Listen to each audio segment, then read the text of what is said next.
بسم اللہ الرحمن الرحیم۔ السلام علیکم۔ اللہ کے محبوب صلی اللہ تعالیٰ علیہ وآلہ وسلم کا ذکر پاک محبت سے کر لیجئے۔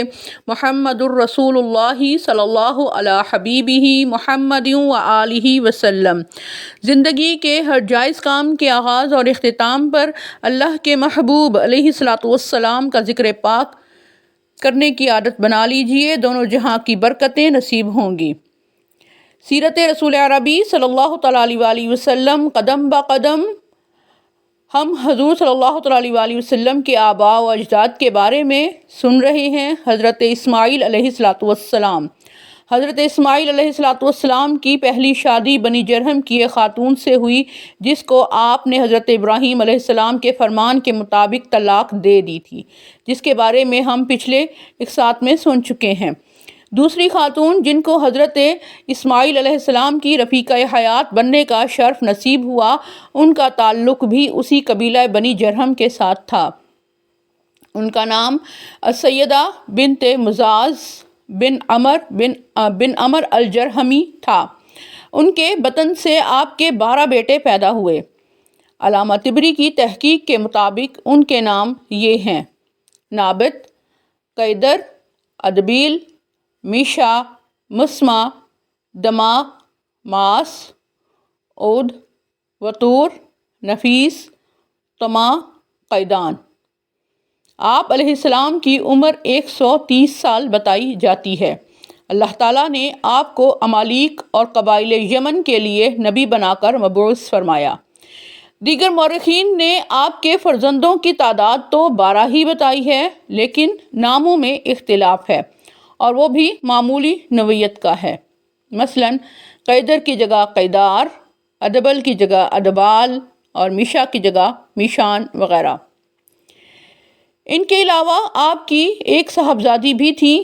جب آپ علیہ السلام کی وفات کا وقت قریب آیا تو آپ نے اپنے بھائی حضرت اسحاق علیہ السلام کو وصیت کی کہ ان کی بیٹی کی شادی اپنے بیٹے عیسو کے ساتھ کریں۔ وفات کے بعد آپ کو اپنی والدہ ماجدہ حضرت ہاجرہ کے پہلو میں حجر میں دفن کیا گیا۔ آپ کے 2 فرزندوں نابت اور قیدر کی اولاد میں بڑی برکت ہوئی، اور عرب کے کثیر التعداد قبائل ان کی نسل سے ہیں۔ ہم حضرت اسماعیل اور عدنان کے درمیان جتنی پشتیں ہیں، ان کے ذکر سے اجتناب کرتے ہیں، کیونکہ ان کے بارے میں ہمارے پاس ایسی معلومات نہیں ہیں کہ جن کی صداقت پر اعتماد کیا جا سکے۔ ہم حضور سرور کائنات صلی اللہ تعالیٰ علیہ وآلہ وسلم کے ان اجداد کے حالات کا سرسری سا تذکرہ کریں گے جو عدنان اور حضرت عبداللہ کے درمیان ہیں، کیونکہ اس شجرہ کو حضور صلی اللہ تعالیٰ علیہ وآلہ وسلم نے خود بیان فرمایا ہے، اور ان کے صحیح ہونے کے بارے میں پھر شک کی تو کوئی گنجائش ہی نہیں ہے۔ نبی کریم صلی اللہ تعالیٰ علیہ وآلہ وسلم نے فرمایا کہ میں نکاح سے ظاہر ہوا ہوں، میں ناجائز طریقے سے ظاہر نہیں ہوا۔ حضرت آدم علیہ السلام سے لے کر اس وقت تک جب کہ میرے والد اور میری والدہ نے مجھے جنا، مجھے زمانہ جاہلیت کی کسی غلط چیز نے نہیں چھوا ہے۔ عطا حضرت ابن عباس رضی اللہ عنہ سے روایت کرتے ہیں کہ آپ نے سابقہ آیت کا یہ مفہوم بتایا ہے کہ حضور صلی اللہ تعالیٰ علیہ وآلہ وسلم ایک نبی کی پشت سے دوسرے نبی کی پشت میں منتقل ہوتے رہے، یہاں تک کہ آپ صلی اللہ تعالیٰ علیہ وآلہ وسلم کی والدہ ماجدہ حضرت بی بی آمنہ رضی اللہ عنہا نے آپ کو جنا۔ ام المومنین حضرت عائشہ صدیقہ رضی اللہ تعالی عنہا سے مروی ہے، آپ کہتی ہیں کہ رسول اللہ صلی اللہ تعالیٰ علیہ وآلہ وسلم نے فرمایا کہ جبریل امین نے مجھے بتایا کہ میں نے زمین کے مشارق اور مغارب، یعنی مشرق و مغرب کے ہر کونے کو کھنگالا، اور اس میں نے آپ سے افضل کسی کو نہیں دیکھا، اور کسی باپ کے بیٹے بنی ہاشم سے مجھے اعلیٰ نظر نہیں آئے۔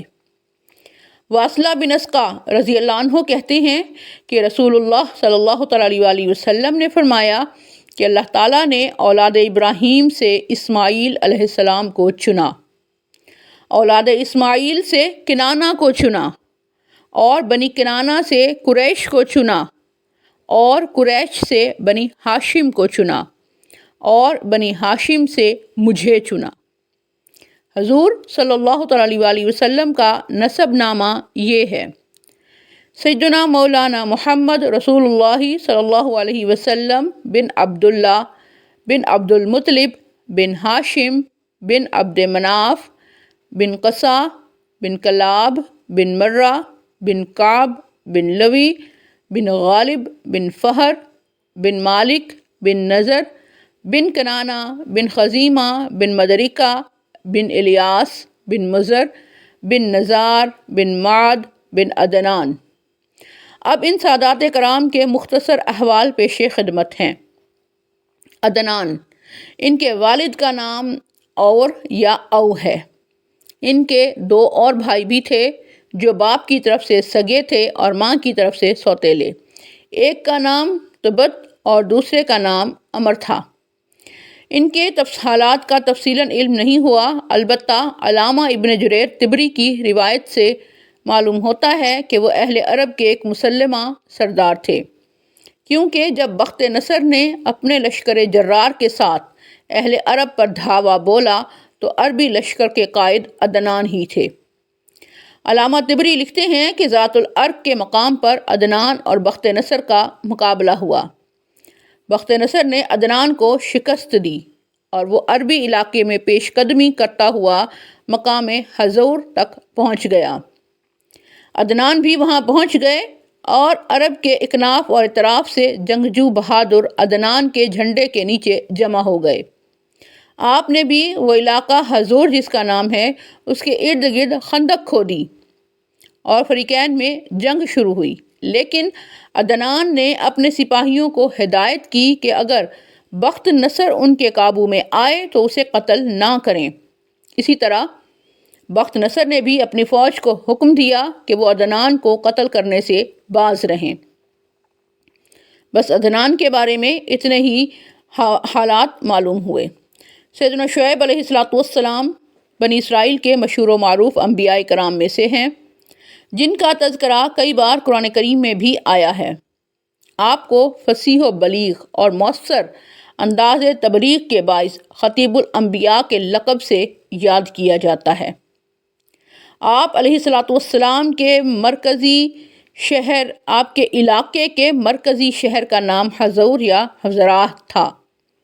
علامہ یاقوت حموی نے اس کی تحقیق کرتے ہوئے لکھا ہے: بلاد عرب کے جنوب میں واقع ہے۔ اس مقام پر حضرت شعیب علیہ السلام کا مزار بھی ہے۔ علامہ ابن خلدون لکھتے ہیں کہ جب حضور کے باشندوں نے اپنے نبی شعیب علیہ السلام کو شہید کر دیا تو اللہ تعالیٰ نے ارمیہ اور ابرخیہ علیہم السلام، جو کہ بنی اسرائیل کے نبی تھے، انہیں وحی فرمائی کہ وہ بخت نصر کو حکم دیں کہ وہ عرب پر چڑھائی کرے اور انہیں اس ظلم اور بغاوت کی سزا دے، نیز اس کو یقین دلائیں کہ اللہ تعالیٰ کی مدد اس کے شامل حال ہوگی اور وہ اس مہم میں کامیاب بھی ہوگا۔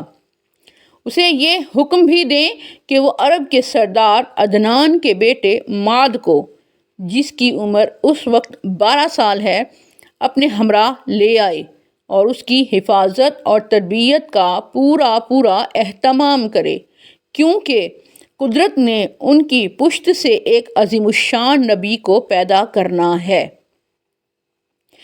جب بخت نصر نے ملک عرب پر یلغار کی تو عرب کے سارے جنگجو، جن میں حضور کے علاقے کے لوگ بھی شامل تھے، عدنان کی قیادت پر متفق ہو کر ان کے پرچم کے نیچے جمع ہو گئے اور ذات العرق کے مقام پر میدان کارزار گرم ہوا، یعنی جنگ شروع ہوئی، جس میں اہل عرب کو شکست ہوئی اور بخت نصر بے حساب مال غنیمت اور بے شمار جنگی قیدی مرد و زن لے کر لوٹا۔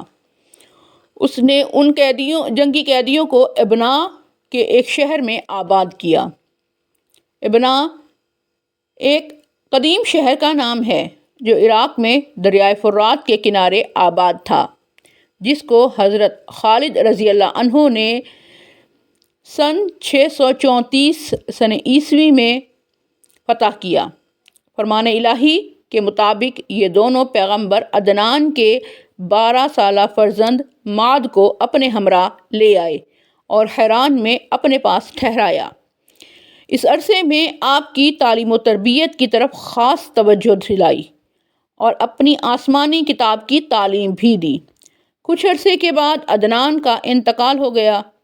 ان کے انتقال کے بعد عرب برباد اور ویران ہو گیا۔ جب بخت نصر کا بھی انتقال ہوا تو معد بنی اسرائیل کے انبیاء کے ساتھ مکہ مکرمہ واپس آئے۔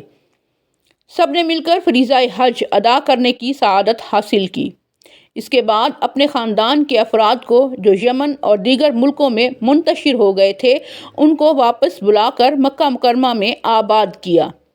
علامہ احمد بن زینی دہلان لکھتے ہیں کہ عدنان پہلے شخص ہیں جنہوں نے بیت اللہ شریف کو غلاف پہنایا، اور یہ بھی مذکور ہے کہ آپ کا نام عدنان اس لیے مشہور ہوا کہ یہ عدن سے مشتق ہے، یعنی ملا ہوا ہے، جس کے معنی قائم اور باقی رہنا ہے، کیونکہ شیاطین جن و انس کے شر سے ان کو محفوظ کرنے کے لیے اللہ تعالیٰ نے ان کی حفاظت کے لیے فرشتے مقرر کر دیے تھے، اس لیے یہ عدنان کے نام سے مشہور ہوئے۔